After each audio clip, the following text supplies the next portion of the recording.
Welcome back to the channel. And today we will continue our look at the FIFA World Cup 2026 in North America. And instead of a preview of a team that is playing in the World Cup, we will be looking today at one of the teams that surprisingly did not make it to the World Cup despite everyone thinking that they would have made it at a trot. And in today's video, our focus will be on Nigeria, that African powerhouse who failed to qualify for the World Cup and will be staying home with all their star players. Nigeria's failure to qualify for the 2026 FIFA World Cup is one of the biggest disappointments and shocks in African football. Nigeria has appeared at six World Cups: 1994, 1998, 2002, 2010, 2014, and 2018, advancing to the round of 16 on three occasions.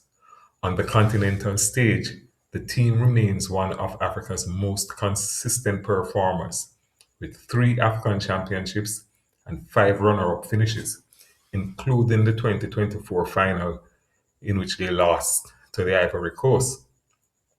The under 23 side famously won Olympic gold at the 1996 Summer Olympics, the first for any African nation in football.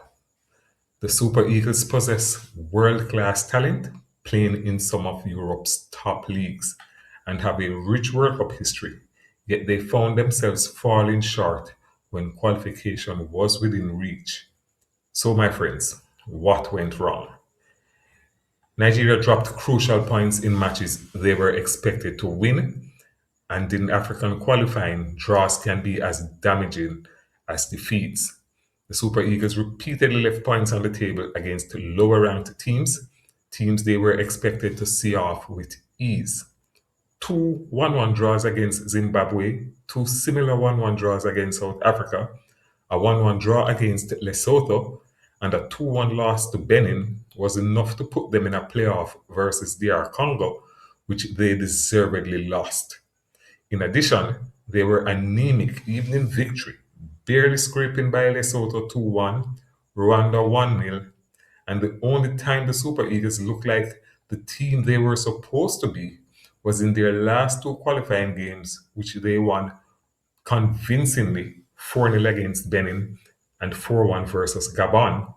But by then, it was already too late, and the Eagles' wings had already been clipped.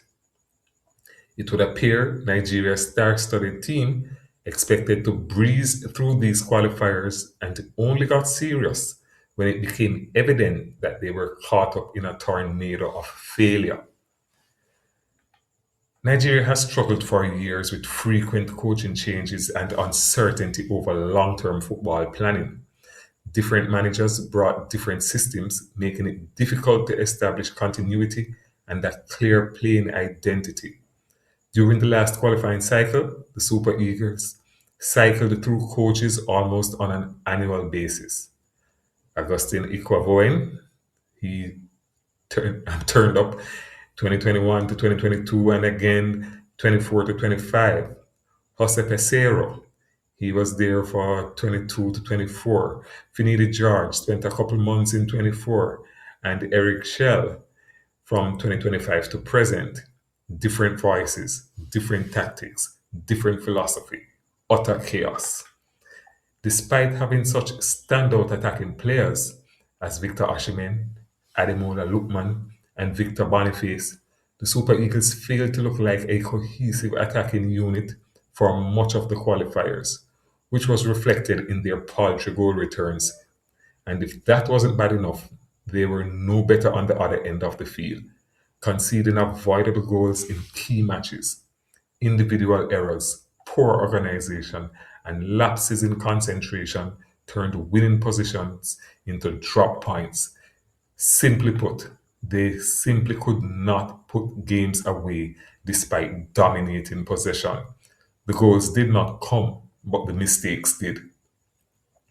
Off the field, Nigerian football has long been bedeviled by administrative incompetence, and the Nigerian Football Federation has faced criticism over planning, coaching appointments, player relations, and overall football governance.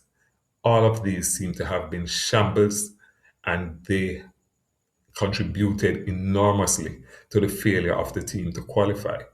These issues have repeatedly affected national team performance over the years, culminating with the staggering failure to qualify for this summer's World Cup, despite a record 10 African teams making the trip. So, how do they move beyond this disaster? First and foremost, the Nigerian FA must get its house in order. There has to be some semblance of competence if there is not to be a repeat of this trauma for the almost 200 million Nigerian supporters of the Super Eagles. They must resist the urge to continue on the coaching roller coaster and commit to a manager and the building of a core group of players over the next 2 years leading up to the qualifiers for the 2030 World Cup. Investment in the domestic game also has to be high on the list of priorities, as strong national programs are built on the foundations of a strong domestic league. This has to be driven by investment in youth development.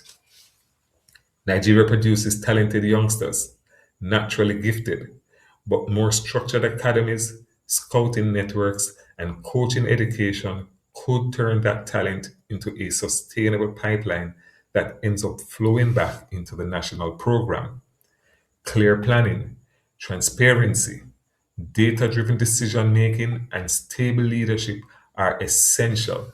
The world's most successful football nations succeed because their federations are well run. Is there reason for optimism? Definitely. Despite the disappointment, Nigeria remains one of Africa's football giants. The country still has a huge talent pool, a strong football culture, elite players in Europe's top leagues, a passionate fan base, and a history of bouncing back from adversity with players the likes of Victor Osimhen, Ademola Lookman, Victor Boniface, Wilfred Ndidi, and Alexi Iwobi still in or near their prime years. Nigeria has enough quality to return stronger for future tournaments. The real challenge is not producing talent, it is creating a football structure capable of consistently turning that talent into results. Thank you for watching. Remember to like the video, subscribe to the channel, and until next time, keep playing.